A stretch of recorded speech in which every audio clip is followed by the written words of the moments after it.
Bien, siguiendo con este curso, vamos a ir viendo otros delitos contra la administración pública. Algunos los vamos, y estos los vamos a ver porque presentan algunas dificultades. Es un grupo de delitos que está a partir del artículo 265 del Código Penal que ha sufrido reformas. Y bueno, en primer lugar me disculpo por la voz, estoy un poquito difónico. Bien. Vamos a ver, el artículo 265 reprime el delito conocido como negociaciones incompatibles con la función pública. Y dice, el funcionario será reprimido, etcétera, el funcionario que directamente o por persona interpuesta o por acto simulado se interesara en miras de un beneficio propio de un tercero en cualquier contrato o operación en que intervenga en razón de su cargo. El segundo párrafo que dice esta disposición es aplicable a los árbitros, amigables componedores, peritos, contadores, tutores, curadores, albaceas, síndicos y liquidadores con respecto a las funciones cumplidas en el carácter de tales. Entonces tenemos que es delito especial. El primer párrafo solo puede ser cometido por funcionarios públicos, el segundo párrafo por la cantidad de personas que enumera en esa lista: árbitros, peritos, contadores, curadores, tutores, administradores. Se trata, ya veremos, qué es lo que tienen en común cuando analicemos el bien jurídico. La primera cuestión que tenemos que ver es clara y es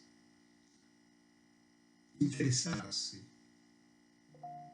El funcionario tiene que interesarse por todo lo que esté a su cargo.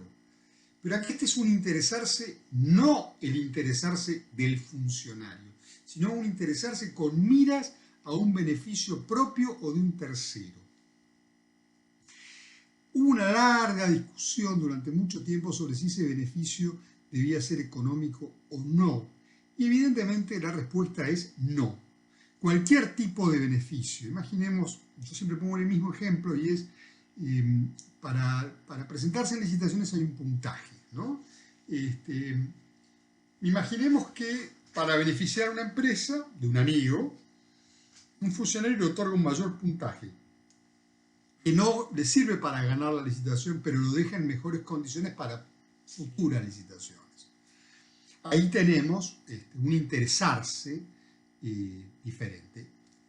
Entonces vamos a analizar en primer lugar qué es el bien jurídico. Y el bien jurídico, digamos, acá tenemos que enlazar un bien jurídico que nos sirva tanto para la parte de arriba de los funcionarios como la parte de los árbitros. Núñez dice que el bien jurídico en este delito es la fidelidad funcional pública en contratos y operaciones realizados en la administración pública y terceros. Para mí se acerca, y es la posición que comparte un libro reciente. Recientemente salieron 2 libros sobre este delito. Hablan del deber de fidelidad. A mi juicio, yo tengo una visión diferente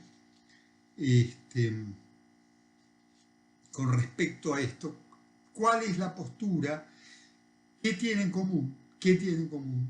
El número 1 y el número 2. El primer párrafo, el de los funcionarios públicos, y el segundo párrafo. Y lo que tienen en común es que en ambos casos se encuentra depositada la confianza en la forma en que van a cuidar intereses que no son propios, que son ajenos. El funcionario, los intereses de todos; el árbitro, el tutor, el curador, los intereses de su curado o de su tutelado, y así sucesivamente. Siempre se trata de personas que tienen un grado de confianza que le hemos depositado. Y lo que sucede en este caso es que se traiciona esa confianza. Por eso para mí lo más importante acá, Núñez se acerca, por decirlo así, mucho cuando habla de fidelidad, pero acá lo que estamos hablando es de una fidelidad vinculada con la confianza que deriva de su cargo. Entonces yo creo que el bien jurídico protegido es la confianza, y así lo he escrito. La confianza que se pone en la figura de este funcionario o de este auxiliar de la justicia, con el celo que debe cumplir su tarea y con la forma que debe cumplir su tarea. Porque vamos a analizar que la clave acá es justamente la forma de interesarse. La acción típica es interesarse. Pero no interesarse, ya lo dije, cualquiera, sino interesarse con miras a un beneficio propio o de un tercero. Si tomamos el diccionario Real Academia Española, yo me ocupé de eso, encontraremos que interesarse tiene varias acepciones. Hacer, tomar parte, empeño en alguien en negocio de intereses ajenos como si fuesen propios. Segunda acepción. La séptima, solicitar o recabar datos, noticias o resoluciones. Y la novena, adquirir o mostrar interés por algo. Todas estas acepciones están presentes en la figura típica en la que podemos advertir que es tanto adquirir o mostrar interés, la última, solicitar o recabar datos o hacer tomar parte, siempre con la finalidad de que sea en miras de un beneficio propio o de un tercero. Y acá viene Soler a darnos, siempre Soler utiliza palabras especialmente justas para describir las cosas, ¿no? Cuando él habla del entrometimiento, en el encubrimiento, es muy feliz. Y acá habla utiliza una palabra que es el desdoblamiento. Y es que el funcionario desdobla su interés. ¿Por qué él tiene que tener un interés? Ya lo habíamos dicho, como funcionario. Pero además aparece un interés ajeno a la administración, que es ese interés en miras de un beneficio propio de un tercero. Vamos a decir lo que dice: la acción consiste pura y simplemente en un desdoblamiento de la personalidad del funcionario. De manera que a un tiempo resulta intervenir en una relación, contrato de operación, como interesado y como órgano del Estado, es decir, con un interés particular, y al mismo tiempo interviene en su condición de funcionario. Entonces, la acción típica es ese interés que el funcionario toma en un negocio o operación, un contrato, una operación en el que debe intervenir como tal, una actitud de parte interesada que no es su representación, que es de parte del Estado, sino de parte personal interesada en este resultado. El objeto, esto Creus armó lío acá, y esto generó hasta el día de hoy problemas. El objeto debe recaer sobre contratos o operaciones, ¿no? Dice, en cualquier contrato o operación que intervenga en razón de su cargo. Contratos o operaciones. Y acá yo les decía que armó lío por el alcance de los conceptos de contrato o de operación. La postura restringida, para mí, o sea, de decir que, en primer lugar, tiene que ser el funcionario que interviene directamente, que tiene cierto poder de decisión o por lo menos de asesoramiento en el negocio. ¿Por qué? Porque al ser una figura de peligro, esta no es una figura de lesión, es una figura de peligro.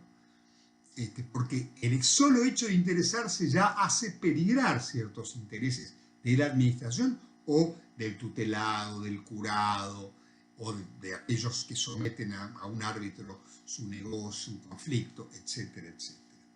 Entonces, yo sostengo esto y que no habría desdoblamiento si este desdoblamiento que habla Soler, si el funcionario no interviniera directamente en el contrato de operación, si interviniera otro. Entonces, pero claro, no tiene que ser el que toma la decisión, basta que intervenga de cualquier forma en el contrato. O sea, entra en la tipicidad autores a funcionarios que brindan asesoramiento en el marco de este contrato de operación, como pueden ser los asesores técnicos, los asesores jurídicos, en resumen, todos los que tuvieron una intervención funcional en el contrato de operación. Pero el problema acá se hace el lío entre contrato de operación, porque tenemos un elemento normativo, contrato. Para saber lo que es un contrato tengo que ir a las normas, y tenemos un tema con la palabra operación. En su inmensa mayoría estos contratos van a ser contratos administrativos, y los contratos administrativos son todos bilaterales, no hay contratos administrativos bilaterales. Los hay, pero son muy escasos. Pero también puede tratarse de contratos de derecho privado, porque el Estado no solo actúa como poder público, como persona de derecho público, también actúa como persona de derecho privado. Creus generó la confusión. ¿Y qué dejó esa confusión? Deja lagunas de punibilidad, o sea, lugares donde no hay castigo, porque Creus dice, no se trata de cualquier acto de administración, sino de contratos, en el sentido del derogado Código Civil, operaciones, en cuanto a disposiciones de carácter económico en las que la administración actúa a título singular. Entonces ahí se generó la confusión, el contrato es bilateral, la operación es unilateral. Y en el lenguaje natural, el lenguaje que usamos todos los días nosotros, nos dice que operación no es un acto, sino un conjunto de actos, un procedimiento. Cuando nosotros en el lenguaje natural, nosotros hablamos de operación inmobiliaria, estamos diciendo desde el momento en que tomamos la decisión de poner la casa en venta y llamamos a un operador inmobiliario y le ponemos el cartel, publicamos los avisos, comienzan las visitas, las negociaciones, la reserva, la oferta, el boleto, hasta el momento de la escritura traslativa de dominio. Todo eso es una operación inmobiliaria en el lenguaje que hablamos los seres humanos. ¿Por qué esta operación tiene que ser otra? ¿Por qué tiene que ser otra la operación? Contratos, operaciones. Entonces, fíjense ustedes, actos que quedarían fuera, los llamados a licitación quedarían fuera. No son actos, no son operaciones para Creus. No, el llamado a licitación es un acto. Y el llamado a licitación tiene actos bilaterales también, porque están las ofertas. Y también, además, dentro de esa operación mobiliaria, ingresarían actos posteriores a la operación, ¿no? Sería parte de la operación una acción por evicción, por vicios redhibitorios, hasta podemos decir que sería parte. Todo eso está dentro de la figura típica. Para mí cualquier negociación de contrato, de concesión, cualquier operación en la que intervenga el Estado es parte. Dijimos que es un delito especial propio y que tiene un elemento subjetivo especial, que es la ultrafinalidad. O sea, debe ser con miras a un beneficio propio o de un tercero. Si no tiene esa ultrafinalidad, la figura no es típica. Y esto es importante porque también nos mira el tema de la tentativa. Y acá tenemos que decir, interesarse, ya es algo que me han escuchado muchas veces, es un verbo final. Uno no puede empezar a interesarse sin terminar interesante, por lo que una ejecución incompleta de este delito es muy difícil. También se hace complicado pensar en dolo que no sea directo, en dolo eventual, porque tenemos el problema de, claramente, de la ultrafinalidad, o sea, esta finalidad posterior, este elemento subjetivo que me requiere que el acto sea con miras a un beneficio propio o de un tercero. Que dijimos que no tiene por qué ser económico, ni el propio ni el del tercero. Puede ser por hacerle favor a un amigo. Yo quiero aclarar que acá hay un tipo que está en otro título, y para mí está equivocado, que está como enriquecimiento ilícito, que es el tipo del artículo 268.1, que es el que el funcionario público con fines de lucro o para sí por un tercero utilizar informaciones o datos de carácter reservado. Esto es la información, lo que se llama manipulación de información privilegiada. Acá tenemos un funcionario público que sabe que una ruta va a pasar por determinados terrenos y los compra, o que sabe que se va a hacer una obra que va a valorizar determinada zona y compra, o informa, está lucrando de alguna forma con información que tiene en tanto funcionario. No porque está en lo diario, sino porque es funcionario. Es una información que tiene por funcionario. Esta figura está enclavada entre dos figuras. Por eso la traje a colación, pues muy breve, ¿no? Todo lo que se puede decir de esta figura es eso. Pero está enclavada entre las negociaciones incompatibles y la figura que sigue, que es el enriquecimiento ilícito de funcionarios públicos. Está contenido en el artículo 268.2. Y ahí vamos a analizar un minuto Dice, el quehacer debidamente requerido no justificar la procedencia de un enriquecimiento patrimonial apreciable suyo o de una persona interpuesta para disimularlo, ocurrido con posterioridad a la asunción de un cargo o empleo público y hasta 2 años después de haber cesado en su desempeño. Se entenderá que hubo enriquecimiento no solo cuando su patrimonio se hubiese incrementado con dinero, cosas o bienes, sino también cuando se hubieran cancelado deudas o extinguido obligaciones que le afectaban. La persona interpuesta para disimular el enriquecimiento será reprimida con la misma pena que el autor. Este es un delito que ha traído algunas discusiones. La principal discusión que ha traído ha sido en torno a su constitucionalidad por invertir la carga de la prueba. El funcionario que se ha enriquecido, el funcionario que ha aumentado su patrimonio, debe explicar de dónde, cómo se aumentó ese patrimonio. Sanzinetti publicó un trabajo, un libro publicó sobre este tema, en el cual cuestiona la constitucionalidad por esta inversión de la carga de la prueba, porque violaría el principio de inocencia. Otros autores, como Mario Magariños, han publicado también trabajos donde plantean una posición diferente.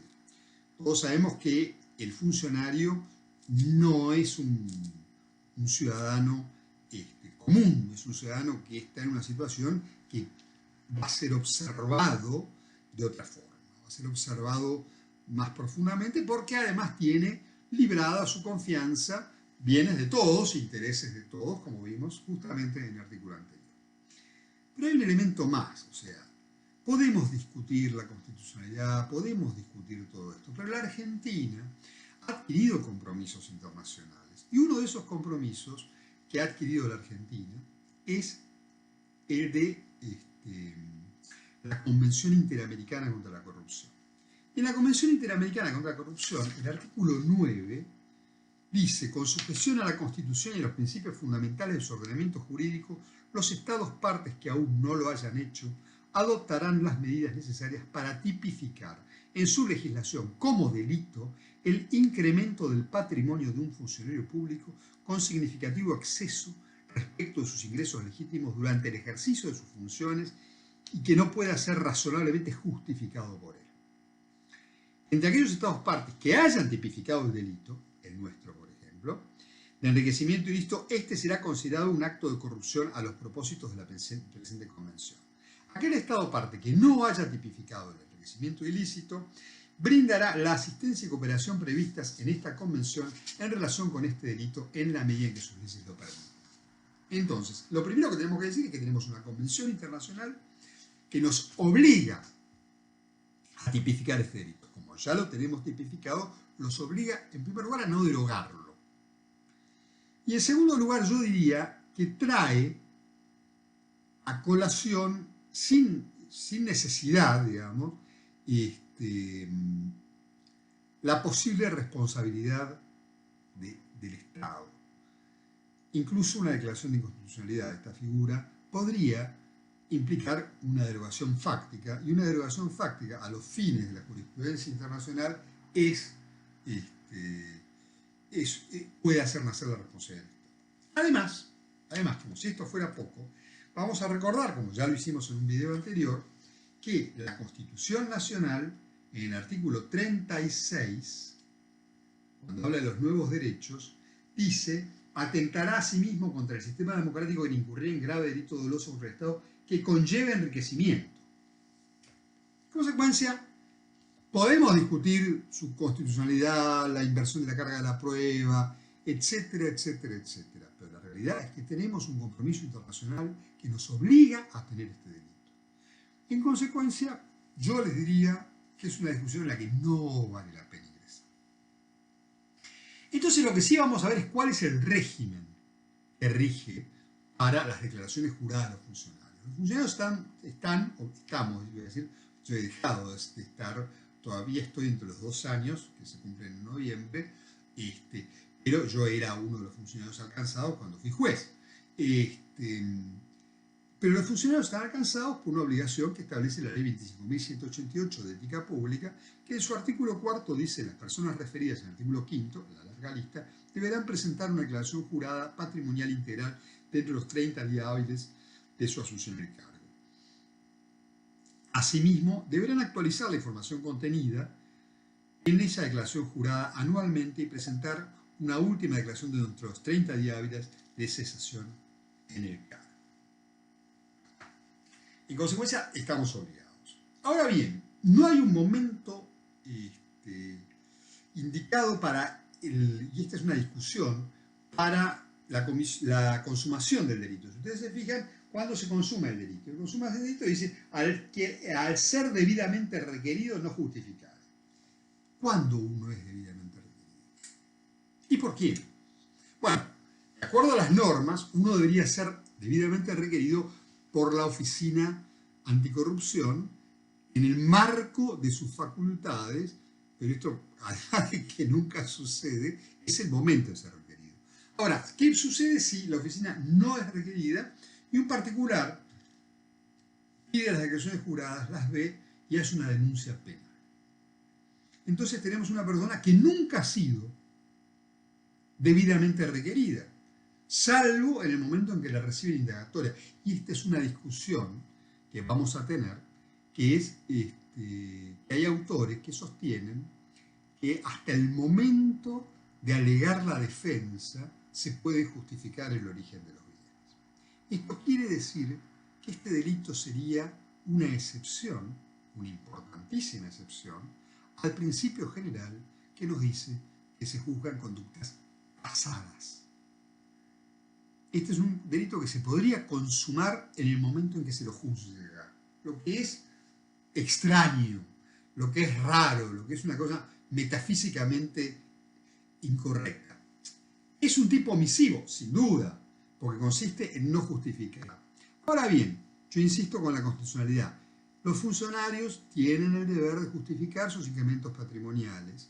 ¿Por qué? Porque tienen depositada la confianza pública en él y porque el solo hecho de ser funcionario implica que uno es objeto de una mirada mucho más severa por parte de la sociedad que quien no lo es. Y esto lo tenemos que reconocer. En mi caso, todavía hasta noviembre lo tengo que reconocer. Esto es así. Entonces, cuando se le ha requerido, él deberá decir, mire, esto viene acá, acá, acá, y los bienes no solo son los de él, también los de los hijos menores, cónyuge, etc. Hay muchos bienes que deben ser. Entonces, tenemos este delito, que es un incremento patrimonial importante. El código utiliza una palabra que realmente dice apreciable. Apreciable quiere decir que lo podemos medir, ese incremento patrimonial. Un incremento patrimonial que no sea coherente con los ingresos. Imaginemos un ministro que durante un año de su ministerio cambia el auto o se muda con una hipoteca bancaria.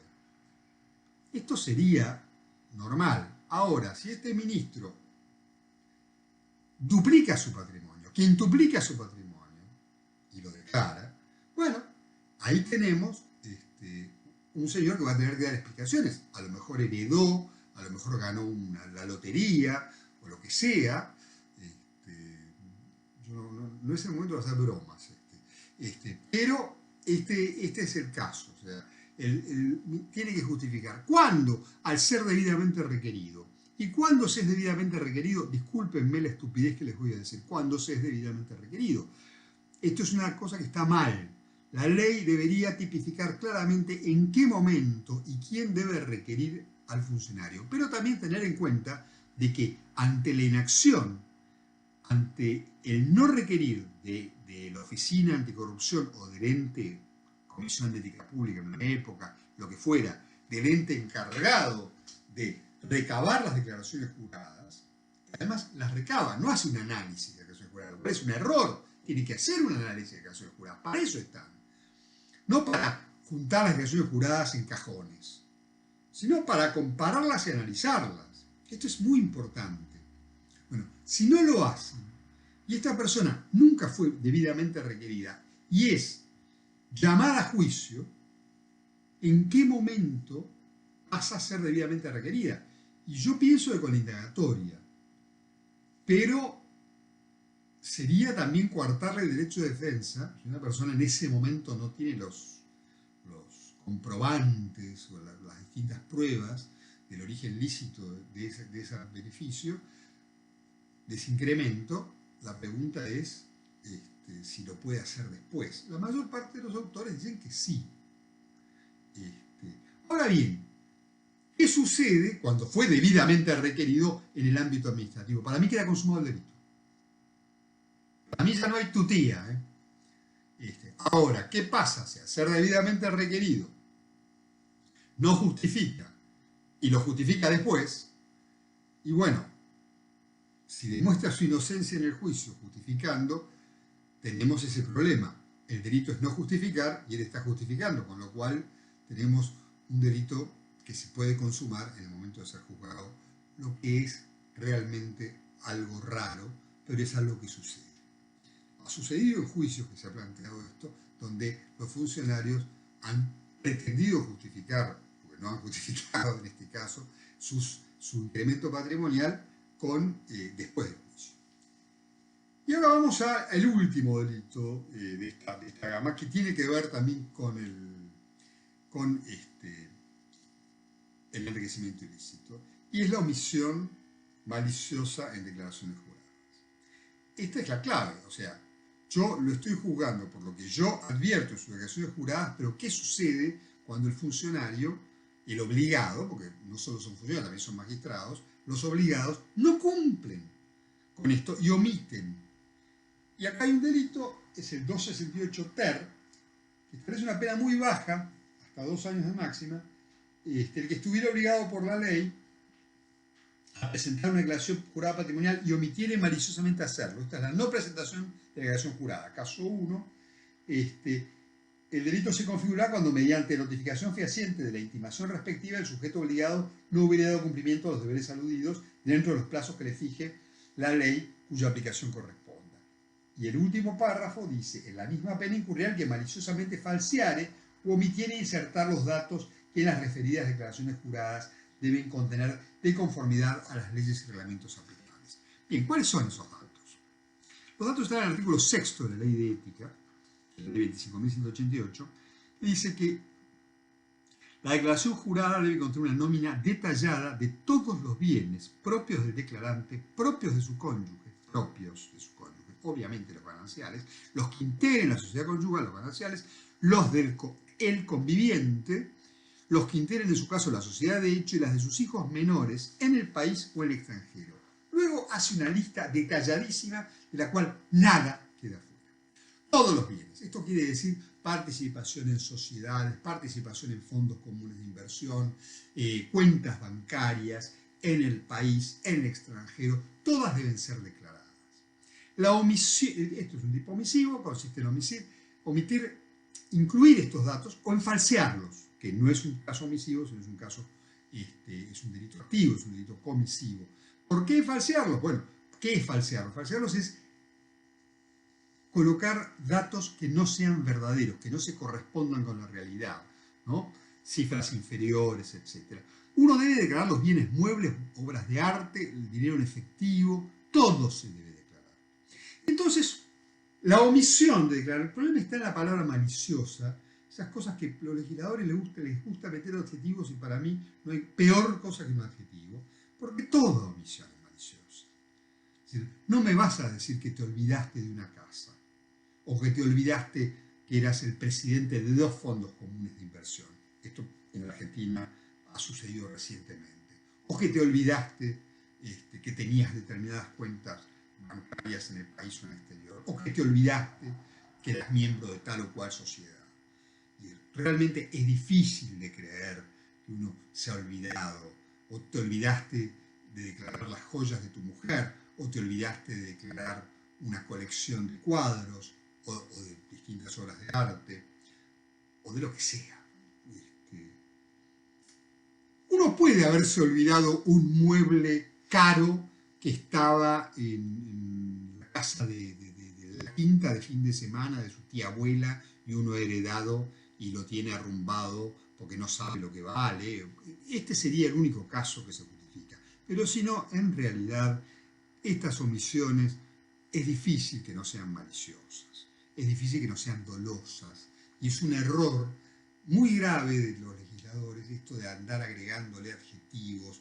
Ya lo dijimos la vez pasada al hablar de otros delitos. No se deben incorporar adjetivos en las normas, porque lo único que hacen es molestar. Y este adjetivo molesta porque beneficia la impunidad de los delitos. Bien, con esto damos por terminada la visión genérica de estos tres delitos y creo que con esto damos por terminado ya este cuatrimestre. Gracias.